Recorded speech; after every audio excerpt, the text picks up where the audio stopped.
Popular result. So, sixth game of the match has been drawn after a grueling 80 moves and 6.5 hours. And yeah, I think we've been treated to an incredible fight this evening. So, well, Fabiano, how did you see things going in the game? I mean, you came tantalizingly close, obviously, to winning. Yeah, I thought, I mean, the opening was relatively innocuous, and we got a pretty close to equal position. I mean, maybe I'm very slightly worse, but that's about it. This was a fun variation with these extraordinary knight moves. I mean, yeah, it's very funny looking, but unfortunately it leads to a very dull position. So the excitement is only for like one move or so. Yeah. But I mean, clearly you both knew all about this in advance. Yeah, I mean, this line is known. I mean, this whole 96 and 94 stuff is theory. So, I mean, Magnus, obviously things went wrong at some point. I mean, when did you feel it was sort of went a bit funny? I think from move about 22 to the time control, I made many mistakes. I mean, c5 was an attempt to break out. Otherwise, black is very slightly worse. And then I just got way too casual with this whole bishop c2 and rook d1 thing. Right. I was just thinking in terms of positional concept that I'm going to put my bishop on b3 as we are taught, and with a double isolani. But then I mean I wasn't even close to being in time with that, and I felt already after 25. Well, I mean, just a few moves later, I was fighting for equality. Yeah. So I mean, then I got a bit unsettled. I suppose my move bishop d1 was necessary in order. Bishop c7. Yeah, bishop c7, and I'm very slightly worse, but I should hold that any day of the week. There's just not much in it. I mean, knight b3, ab, rook d7, or rook e8, whatever. I mean, maybe not rook d8 is not possible. Rook e8 I was going to do. Yeah, I had bishop e6, rook e7. But I mean, I go. Even knight I can go knight f4, right? Yeah, bishop d2, rook d1. Or rook c2, I thought is also. It looks. You have enough squares, I think. So. Okay. No, I mean it should be. I mean, white is very slightly worse, but it should be a draw, and then I started to drift. So. Yeah. I mean, I'd already drifted, but I mean, I don't want to go too much into it because I missed so many things, and just happy to have said that. Yeah. No, I mean, obviously, Fabiano, you came so close at the end, but you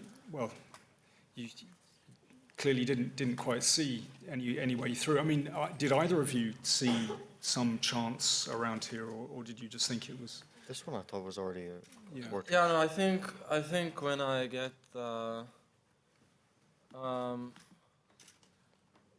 king h7 and h5, it's an ironclad fortress, more or less. Okay. Unless I'm just completely hallucinating, but I thought it's a fortress. Yeah. You told me. I know. I don't know.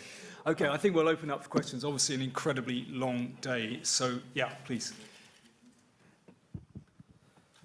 Question from Norway, NRK. Magnus, you said 2 years ago that you don't believe in fortresses. Do you now? Yeah, no, I knew I was going to get that question. No, it's a good thing they exist, right?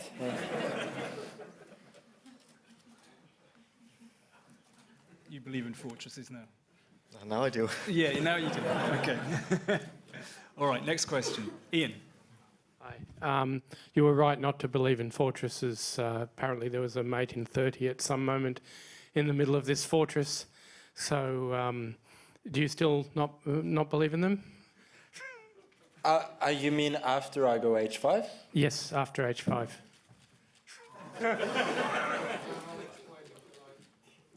Yeah, it's a knight, black getting a knight to f4, and when you've brought the king back to g6, if black had played bishop h4, waiting for your bishop to move away from c4, you can't. If you don't cover g8, then king goes to h8.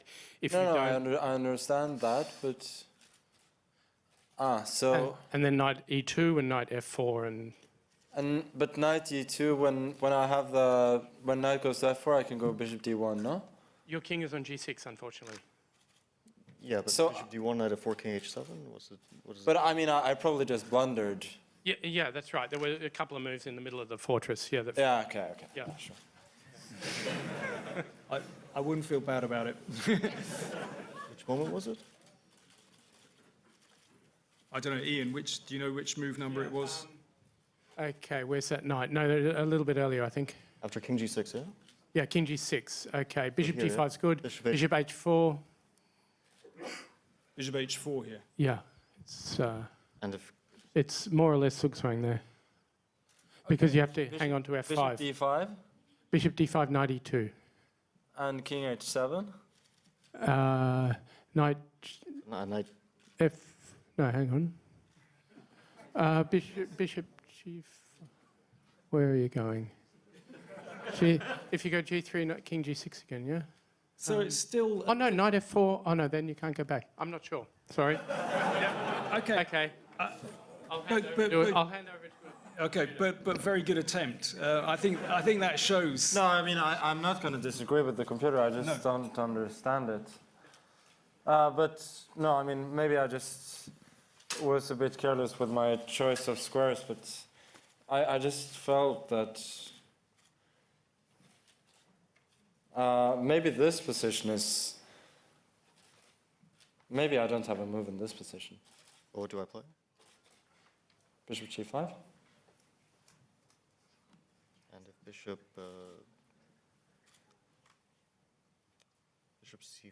c4, Bishop c4, no, f4, yeah. This is 6. And bishop f3. Okay. Yeah, bishop Bishop f3. Bishop f3, how was that? In this position. And king g6 and king g8, yeah, and then I get to the corner. And if bishop g4, then I will be in Zugzwang. Yeah. Well, I'll leave you all to check that a little bit later. Let's have the next question, please. Yeah. Could I have a mic here, please? VG Norway. Is black the new white? Is black the new white? Fabiano, it's black the new white. I think that it was also a bit of an accident today. That I got winning chances. I mean, the position was so sterile, I really shouldn't have gotten anything. Yeah, I think it's just a series of coincidences. It's a strange series of coincidences. I mean, this is like, how many in a row? Quite a few in a row. Yeah, I mean, black has been doing very well in this match so far. Yeah. I think the thing is that it's maybe easier to be a bit careless with white, as you always feel like you have more of a room for error. Like today, I guess probably I was a bit influenced by the fact that I had the white pieces. With black, I probably would have played more carefully in the early middle game. Okay. Next question, Mike. MyClientChess.com question for Fabiano. 2 parts. One, I think I know the answer to. How's your bishop and knight checkmate technique? And have you ever had to do it in a tournament? Yeah, I've had it a few times and haven't had any trouble so far. So it's on the big stage, though. Very different. Anyway, okay, we'll move on from that one. Yes. Hi, John Lee Shaw from hotofthechess.com. I'd like to begin by complimenting the players on the game. I think they've shown unequivocally that you don't have to have a decisive game for it to be a thriller today, so congratulations to both of you. And I would like to ask Fabiano, you expended a lot of energy today. Do you feel disappointed that, and in a way a little bit hard done by, that you didn't get the full point?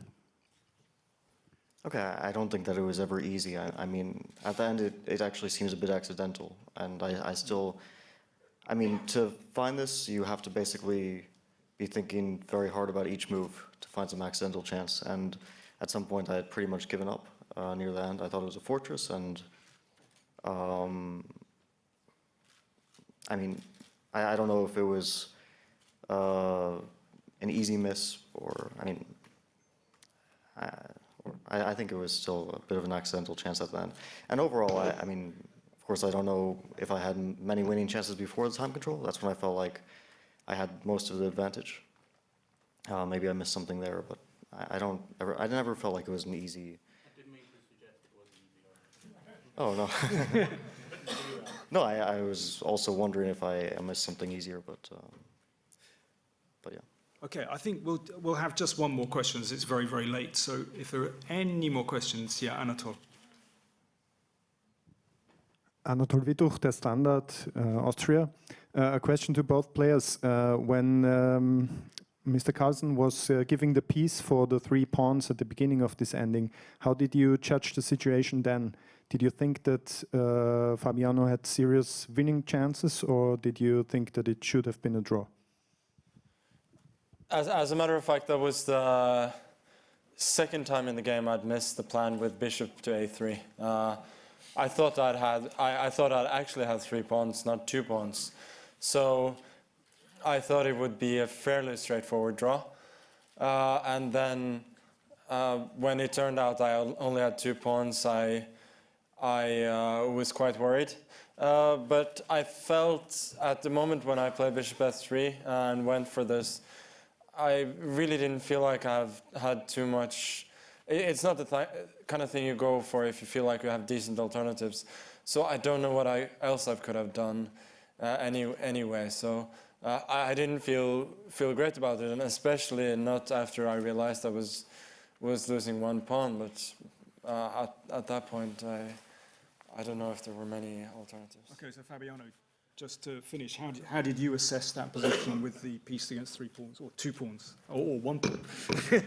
I mean, after the time control, I thought I didn't have anything better than this. I thought at least bishop c5 will give him a very tough decision, whether to, I don't know, play something like knight c2 when my d pawn becomes dangerous, or go for this position. I thought it was 50-50. I mean, I wasn't sure at all, but I didn't see anything better, and I thought, okay, I'll get there, and then we'll see if there are winning chances. Okay, folks, it's been a really long day, but a fantastic day. So thank you to everyone here, and most of all, thank you to the players.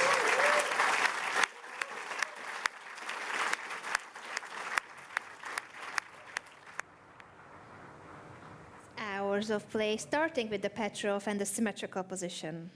Absolutely. I think it was amazing how Fabiano really, well, we can say outplayed Magnus today. And you could see that Magnus was miscalculating, missing some of the squares of the board today, as he's saying bishop a3. Yeah, it was quite a good move. And I have the feeling that what the last question was about bishop f3, when it was a simplification, go into the sacrificing a piece for 3 pawns.